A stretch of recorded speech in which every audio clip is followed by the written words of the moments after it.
Presidente, antes eu queria saudar aqui a fala do deputado Luiz Paulo e dizer que nós estamos usando uma expressão popular, a bancada do PT com os demais, juntos e misturados nessa questão.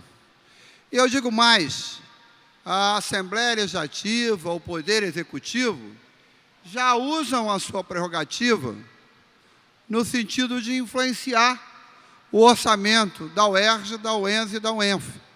Eu duvido, deputado Valdec Carneiro, deputado Jânio Mendes, que uma comunidade como a UERJ discute internamente o Conselho Universitário, o reitor, apresenta um projeto de orçamento para o ano seguinte. Eu duvido que o orçamento aprovado seja o que saiu de lá. Até a aprovação sofre uma série de alterações e normalmente para menor. Então é mais uma razão para que depois de aprovado, o reitor, como a figura central da universidade, tenha de fato, exerça a sua autonomia na administração do recurso da universidade.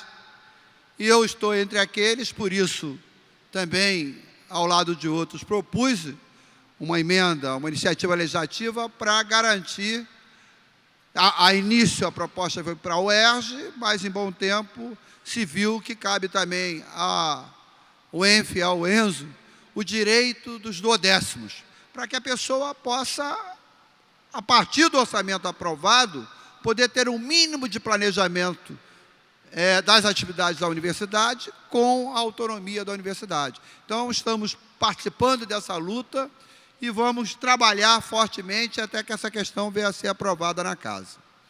Mas, senhor presidente, eu queria abordar aqui uma outra questão que eu insisto em dizer, deputado Valdec, que é uma das questões de maior importância para a população do Rio, particularmente dos trabalhadores, que é a questão do transporte. E dizer o seguinte, há um conjunto grande de iniciativas legislativas, de projetos de lei, de projetos de emenda constitucional, tramitando na casa, relacionadas ao assunto transporte público, ao assunto mobilidade urbana. Eu mesmo tenho projetos assinados em coautoria com Vossa Excelência. E apresentei uma proposta de emenda à Constituição do Estado, tentando corrigir um absurdo que está vigindo desde 89. Normalmente, o capítulo das disposições transitórias da Constituição, como o próprio nome está dizendo, disposições transitórias, são aprovadas para vigorar diante de um determinado tempo e depois serem superadas. Pois a Constituição aqui do Estado, aprovada em 89, no capítulo das disposições transitórias, dão aos donos das empresas de transporte, aos barões do transporte, à FETranspor, o direito de comercializar uma questão que é fruto de uma lei federal, que é um direito trabalhista, que é o Vale Transporte. A lei federal do Vale Transporte diz que o patrão, que o empregador é responsável por cobrir, por subsidiar os gastos dos seus empregados com o transporte público, que superar 6% do seu salário. E aqui no Rio, quem operacionaliza isso, tendo lucro, ganhando dinheiro, é a FETranspor. Não é assim, deputado Valdec e outros estados de São Paulo, não é assim. É o próprio poder público quem comercializa, administra o Vale Transporte. Então, nós apresentamos uma proposta de emenda constitucional para corrigir essa distorção. Se alguém tiver que administrar o Vale Transporte, é o próprio Estado. Ou, no limite, se ele entender que deve delegar a alguém que o faça através de licitação, para haver um mínimo de transparência e para que o Estado, que está em crise econômica, possa ter um mínimo de ganho com essa questão. Queria dizer ainda, senhor presidente, sobre as barcas, que ontem eu saltei das barcas aqui na Praça 15, fui querer recarregar o meu cartão do bilhete único e vi lá duas questões. Primeiro, não pude recarregar porque todas as máquinas estavam fora de funcionamento, todas elas.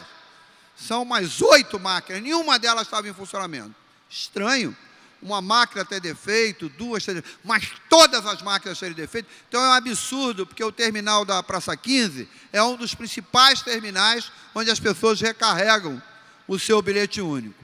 E estava lá o aviso, estranho, né? Ao mesmo tempo não permitia que estava dizendo que até 23/8, impreterivelmente, as pessoas têm que declarar qual é o seu rendimento, porque a partir de 23 de agosto, a partir do dia seguinte, quem ganhar acima de R$3.000 não terá direito ao subsídio do bilhete único.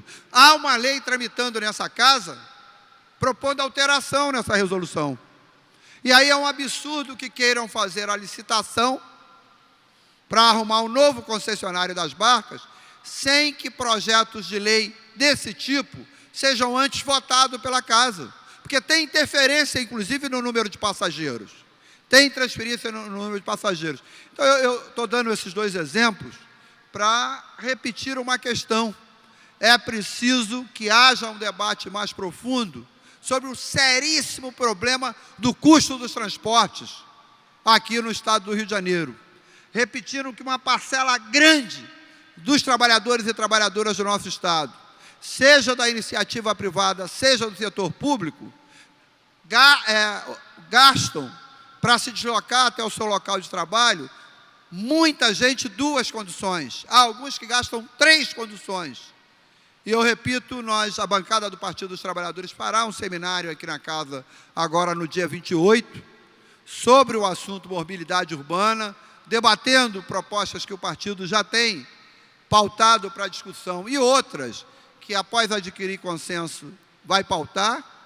E um dos elementos que vamos apresentar é um estudo feito por um antigo economista do DIEESE, provando que é escandaloso o aumento do custo de transporte de 2016 para 2017, que será para alguns setores, para alguns trabalhadores, impossível manter o custo dos transportes, quem ganhar R$3.100, R$3.200, pagando 2 conduções e não tendo o subsídio do bilhete único.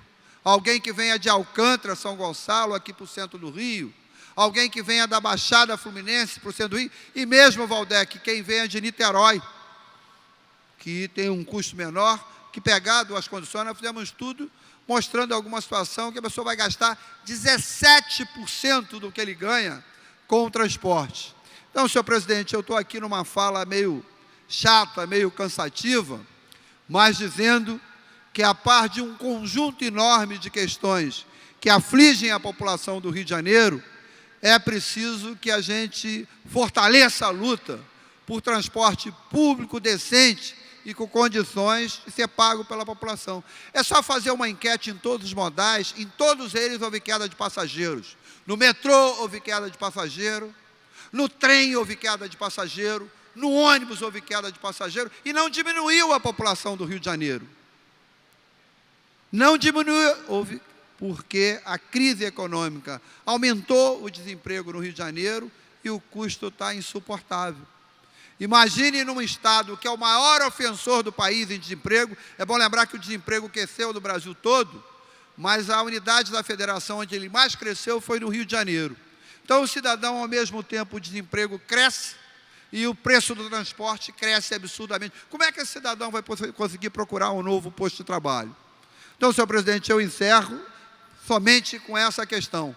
Nós vamos iniciar agora, no início de setembro, uma mobilização nas ruas, buscando o apoio da população para a aprovação de alguns projetos, inclusive o apoio a essa proposta de emenda constitucional que cancele esse monopólio absurdo exercido pela FETransport na comercialização do Vale Transporte. A Justiça já nos deu razão, senhor presidente. Eu vi nos jornais outro dia, na questão do bilhete único, na questão da bilhetagem eletrônica, reconhecendo que não é correto que a FETransport continue lucrando com isso, que o Estado ou desenvolve esse trabalho diretamente ou faz uma licitação pública para escolher quem vai administrar.